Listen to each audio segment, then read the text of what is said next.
Hey, what is going on, guys? Welcome back to the channel. Francis Ngannou versus Tyson Fury just wrapped up a couple of hours ago, and I could not be happier with the reaction, with the outcome of this fight. You know what I mean? Francis Ngannou came into this fight as someone people were saying, "Oh, Francis Ngannou fumbled the bag. Francis Ngannou, he's making a huge mistake. He left the UFC because he was terrified of Jon Jones. He doesn't want to fight actual fighters. He wants to go to the PFL and fight bums for quick change." Is essentially the narrative that people were trying to build up against him ever since kind of January of 2021 when he fought Ciryl Gane. I think it was 2021, 2022. It was 2022. I'm not sure, though. I think it was January 2022. And he goes out there, he beats Ciryl Gane via decision, basically loses the first 2 rounds, out wrestles him with a torn ACL. And incredible win by him, not because of the overall performance, just the fact that he had a torn ACL, he was still able to bulldoze Ciryl Gane down.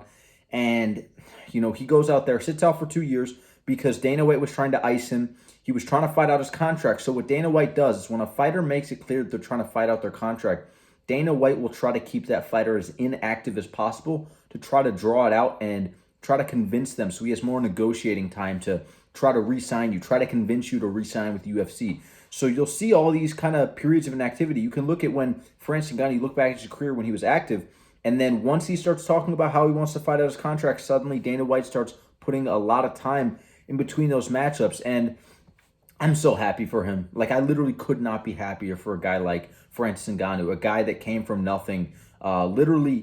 His story is incredible. I think everyone should go and listen to his story, how he talks about how when he was in Cameroon, he literally didn't even say goodbye to his family because he said, if I said goodbye to them, I know they would talk me out of it and I would stay. And imagine he stayed. Imagine he stayed. But look, he's reached his full potential at this point. Actually, I can't even say that. He may have more potential, but the fact that there are actual grown men out there that hate Francis Ngannou for whatever reason, maybe because they never got the Francis Ngannou versus Jon Jones fight, I think that's what it really comes down to. Or because they're just Dana White zombies, Dana White sycophants, Zuffa zombies, Dana White shills, those kind of people. I think that's what it is. Anytime Dana White says something, they just kind of go along with it and they blindly listen to everything he says.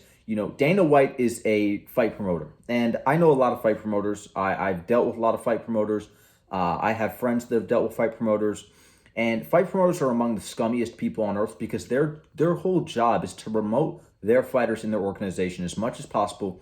The moment a fighter leaves their organization, their goal is to diminish the value of that fighter, lower the stock as much as possible so that that fighter doesn't seem as valuable. You know what I mean? They only want the fighters to look valuable when they're part of their organization. And I understand it, it's business, but fight promoters are terribly scummy people. And I don't understand why a lot of people give Dana White the pass. They see him as kind of like, oh, Dana White's the boss. He's so cool. I wish I was like Dana White. Anything Dana White says goes.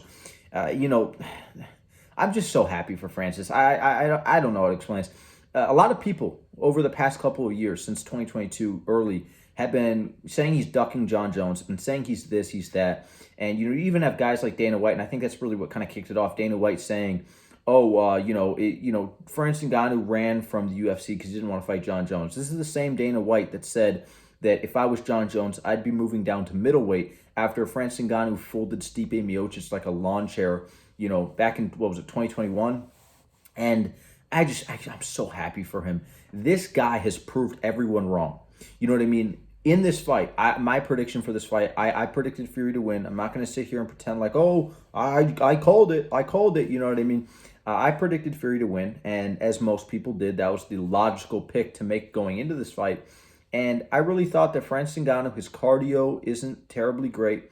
I thought he was going to gas out. I thought he was going to have some moments early maybe where he swarms in, puts on a show. But at the end of the day, I thought it was going to be a win-win situation where he kind of goes out on his shield and kind of just gets TKO'd or something like that, But he goes out there and literally outboxes Tyson Fury. And all I can say about this, because I don't want to hear any excuses. Francis Ngannou is the best boxer in heavyweight history. Francis Ngannou is better than Muhammad Ali. He's better than Mike Tyson. He's better than Tyson Fury. He's better than all these guys. And I don't want to hear anything, oh, well, these guys, this and that. He literally just went out there and clearly outboxed someone who was largely talked about as the most skilled and greatest heavyweight boxing champion of all time. and he just went out there and clearly beat him. I don't care about the scorecards. I'm not even going to mention the scorecards in this fight. I'm not going to sit here and even talk about, oh, it was a robbery, it was a robbery. That doesn't even matter for me. I'm so happy for Francis Ngannou. He clearly won this fight, and he went out there and completely outboxed him. There's a couple rounds he lost. I'm not going to say it was a clean sweep, but he clearly won this fight. He literally had Tyson Fury shooting double leg takedowns, looking like Merab Dvalishvili, looking like Abu Bakr Nurmagomedov, literally sniffing his balls, shooting takedowns, landing illegal elbows, doing all these dirty tactics. People are saying, oh, when an MMA fighter goes into boxing, they always use these dirty tactics like shooting takedowns, going for guillotines. You look at Nate Diaz versus a guy like Jake Paul. You look at a guy like Dylan Donis. I can't really call him an MMA fighter, but Dylan Donis versus Logan Paul. They have a moment where they go for a guillotine or throw an elbow or things like that. And for Francis Ngannou to beat Tyson Fury up so badly that he was the one doing that Tyson Fury was the one throwing illegal elbows, clinching for his life, looking completely gassed out, getting outboxed. You know what I mean? It's absolute insanity. It's literally insanity. I mean, what world do we live in? 2023, even though I understand he didn't win the fight on scorecards, I'm not getting into that. Tyson Fury, I mean, this year has been the year of upsets, 100%. But, back to what I was kind of saying earlier, all these people that said Francis Ngannou fumbled the bag, fumbled these nuts. Francis Ngannou is a guy who was being doubted by everyone. Francis Ngannou fumbled the bag because he left the UFC because Dana White was icing him. He wanted to fight out his contract because he wanted freedom. He wanted to be able to fight who he wanted to fight. He wanted boxing options. He wanted more pay. He wanted security for his opponents. He wanted healthcare, all these different things. Francis Ngannou's in the PFL. He has everything he's ever wanted and more. He is making more in the PFL than he ever made. Whenever he fights in the PFL, which he doesn't even have to fight this year. He's not going to fight this year. At some point in 2024, he's going to make his PFL, MMA heavyweight debut. He's probably going to be in a title fight. He's going to make more in that fight than he ever made in any fight in his UFC career. He's the chairman of PFL Africa. He has stake in the company. He's on the board of Athlete Executive Overview, whatever it is. He has secured $2 million purse for his opponents. So his opponents are guaranteed $2 million if they fight him.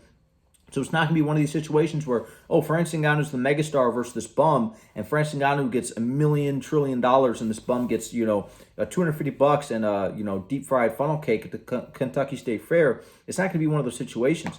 You know what I mean? Francis Ngannou secured everything. He is literally... Francis Ngannou did not fumble the bag. I heard this narrative being used so often. Oh, Francis Ngannou fumbled the bag. This is the only reason why people said this is because they wanted the Jon Jones fight. Don't get me wrong. I feel robbed of that fight too. I wish Dana White could have, stopped being such a meathead. There's a lot of things I want to say, but I'm not going to say it because I don't want the video to, get flagged or whatever. I don't know, all those kind of things. But, if Dana White wasn't such an insufferable loser, we could have had the Jon Jones fight. Don't blame Francis Ngannou. Don't blame Jon Jones. Jon Jones ain't scared of nobody. Neither is Francis Ngannou, and he just proved that. You know what I mean?